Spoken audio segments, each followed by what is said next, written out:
फसरी लगा के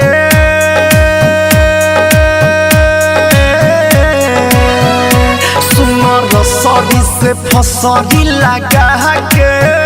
सच कहतनी हम मर जाइब तुम अइबू त जहर हम खाइब तोरा बिना नया साल न मनाइब।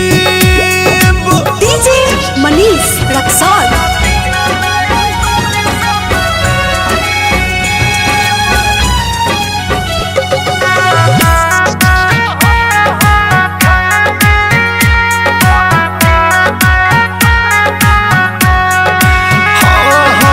याद आवे एक साथे खाना के खियाला का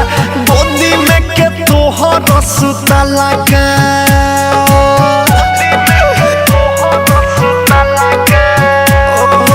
जियल न जाई कैसे भुलाई तोरे खातिर रानी हो रोवाला का कुछो जिए के नई के सहारा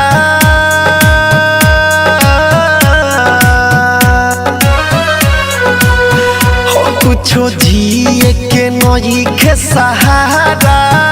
लागता जे नयब मर जाइब तू नयबू त जहर हम खाइब तोरा बिना नया साल न मनाइब।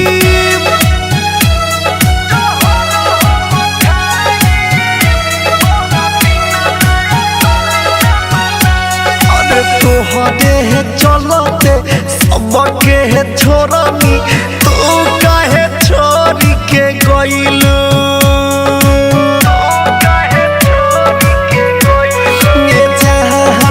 हमारा में कहमी का रहे करे जा दूसरा से दिलावा लगइलू रतन रतन ससे जाके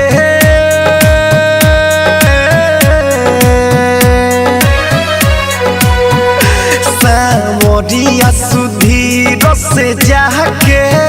अपना दिलावा के बात बताई तू नयबू त जहर हम खाइब तोरा बिना